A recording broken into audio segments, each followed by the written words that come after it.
दोस्तों, आज मैं आपको एक ऐसे राजा की कहानी सुनाने जा रहा हूं जिसके पास सद्बुद्धि और दुर्बुद्धि नाम के दो सलाहकार थे।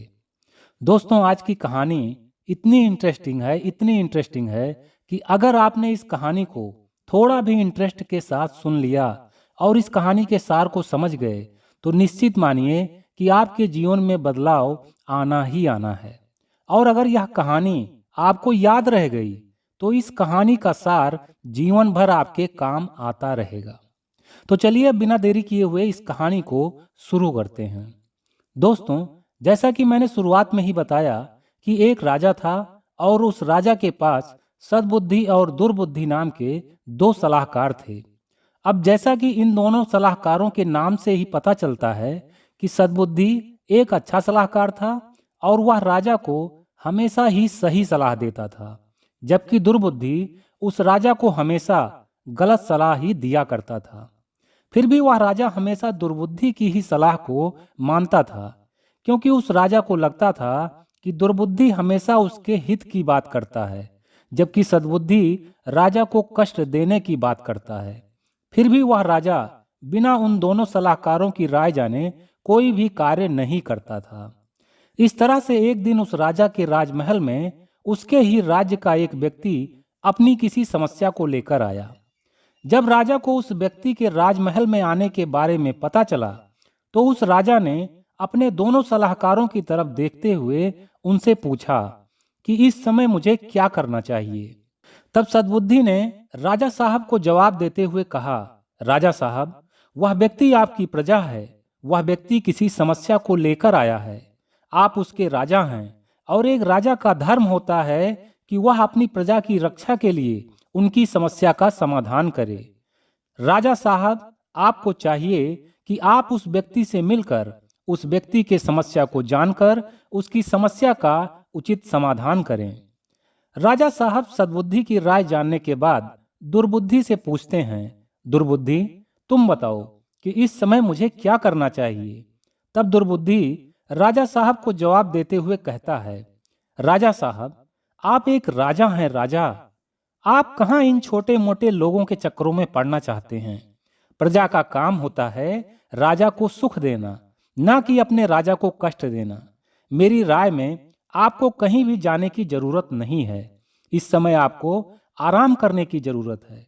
आप द्वारपालों से कहकर उस व्यक्ति को भगा दीजिए और फिर आराम से दिन भर आराम कीजिए। दुर्बुद्धि की यह सब बातें सुनकर राजा सोचने लगता है कि दुर्बुद्धि ठीक ही तो कह रहा है। मैं राजा हूँ और राजा किसी का नौकर नहीं होता जो आए दिन अपनी प्रजा की समस्याओं का समाधान करता फिरे। यही सोचकर उस राजा ने अपने सैनिकों से कहकर राजमहल में आए हुए उस व्यक्ति को वहां से भगा देता है। वह व्यक्ति निराश होकर राजमहल से बाहर चला जाता है। जब राजा सद्बुद्धि की सलाह ना मानते हुए दुर्बुद्धि के सलाह को ही मानता है, तब दुर्बुद्धि अपने आप पर इखलाते हुए सद्बुद्धि की तरफ देखकर मुस्कुराने लगता है। दोस्तों, यह कोई पहली बार नहीं हुआ था कि जब राजा ने सद्बुद्धि की बात को न मानते हुए दुर्बुद्धि की ही बात को माना था, बल्कि यह प्रक्रिया तो लगभग हर दिन ही दोहराई जाती थी। जैसे जब राजा साहब को मदिरा पान करने का मन करता था, यानी कि राजा साहब को शराब पीने का मन करता था, तो वह राजा अपने सलाहकारों से पूछता था। तब सद्बुद्धि राजा साहब को उनकी सेहत के बारे में बताते हुए शराब पीने से मना कर देता था, जबकि दुर्बुद्धि कहता था कि यह तो राजाओं के लिए ही बना है। भला एक राजा शराब पीकर मौज मस्ती नहीं करेगा तो कौन करेगा। इस तरह से राजा साहब को हर बार दुर्बुद्धि की ही बात सही लगती थी और वह राजा दुर्बुद्धि की ही सलाह को माना करता था। शायद कभी कभार ही उसने सद्बुद्धि की सलाह को माना हो। इस तरह से धीरे धीरे उस राजा की प्रसिद्धि घटने लगी। चारों तरफ राजा की बुराई होने लगी। सारी प्रजा उस राजा को मूर्ख कहने लगी थी। सद्बुद्धि बार बार राजा को समझाने का प्रयास करता, मगर राजा की समझ में कुछ भी नहीं आता और वह दिन भर शराब और शबाब के नशे में धुत रहने लगा।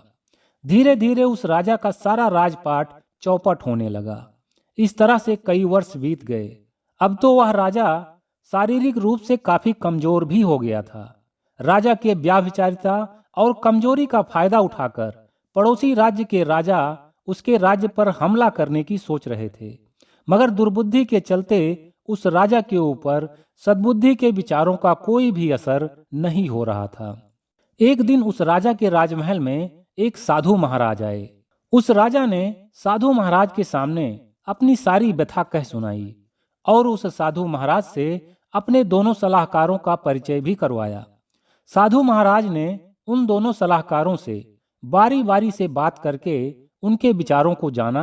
उसके बाद साधु महाराज ने अपना फैसला सुनाते हुए राजा से कहा, राजन, आप शुरुआत से ही दुर्बुद्धि की ही बातों को मानते आए हैं, इसीलिए आज आपका और आपके राज्य का यह हाल है। इसके लिए पूर्ण रूप से तुम्हारा सलाहकार दुर्बुद्धि ही जिम्मेदार है। फिर महात्मा बोले, राजन, अभी भी वक्त है, संभल जाओ और आज से अपने सर्वोत्तम सलाहकार सद्बुद्धि की ही बातों को मानो, तभी तुम्हारा और तुम्हारे राज्य का कल्याण संभव है। यही कहकर वह साधु महाराज वहां से चले जाते हैं। वह राजा उस साधु महाराज से पहले से ही भली भांति परिचित था। राजा जानता था कि साधु महाराज बहुत ही ज्ञानी हैं, अतः उन्होंने जो भी कहा है सत्य ही कहा होगा। यही सोचकर उस राजा ने निर्णय लिया कि आज के बाद से मैं हमेशा सद्बुद्धि के ही विचारों को मानूंगा और उसी के बताए हुए मार्ग पर ही चलूंगा। इस प्रकार से उस राजा ने सद्बुद्धि के विचारों को मानते हुए सभी प्रकार के व्यसनों का त्याग कर दिया, आलस्य का त्याग कर दिया, अपने आराम का त्याग कर दिया, मदिरा शराब का भी त्याग कर दिया और फिर उस राजा ने अपनी प्रजा, अपने राज्य और अपनी सेहत पर ध्यान देना शुरू कर दिया। अपनी सैन्य शक्ति को और अधिक मजबूत बना लिया। उस राजा की मजबूत सैन्य शक्ति को देखकर पड़ोसी राज्य के दुश्मन राजा के होश ही उड़ गए और फिर उन्होंने उस राज्य पर आक्रमण करने की बात अपने दिलो दिमाग से ही निकाल दिया।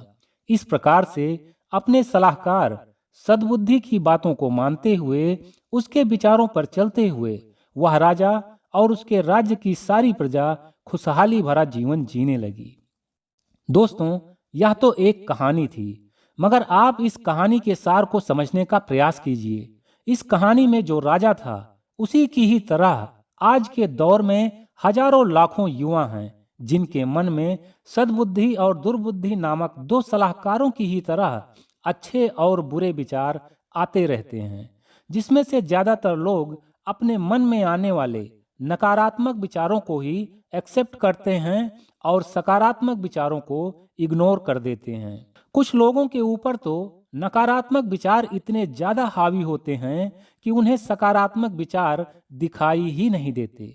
दोस्तों, यहाँ पर मैं नकारात्मक विचारों के यानी कि निगेटिव थॉट्स के कुछ एग्जाम्पल दे रहा हूँ ताकि आपको समझने में आसानी हो सके कि कौन कौन से बुरे विचार होते हैं। दोस्तों, आलस्य करना, आराम करना, किसी भी प्रकार का नशा करना, काम को टालना, लड़कियों के चक्कर में पड़ना, मोबाइल में फालतू की चीजें देखना और गलत तरीकों से पैसे कमाना, यह सब नकारात्मक विचारों के कुछ मुख्य उदाहरण हैं। दोस्तों, अगर आपने अपने मन में आने वाले सकारात्मक और नकारात्मक यानी कि अच्छे और बुरे विचारों को ध्यान में रखकर उचित निर्णय नहीं लिया तो निश्चित ही आपका अमूल्य जीवन नष्ट होता जाएगा और आप सिर्फ सोचते ही रह जाएंगे, कभी भी कुछ भी अच्छा या बड़ा नहीं कर पाएंगे। इसीलिए आज और अभी से जाग जाइए और अपने मन के विचारों पर ध्यान देना शुरू कर दीजिए, तभी आप अपने जीवन में एक सफल व्यक्ति बन पाएंगे। ओके फ्रेंड्स, तो हंसते रहिए, मुस्कुराते रहिए, हर दिन कुछ अच्छा सीखते और सिखाते रहिए। मैं मिलता हूँ नेक्स्ट वीडियो में एक नई मोटिवेशनल स्टोरी के साथ। तब तक के लिए take care, wish you all the best, bye bye.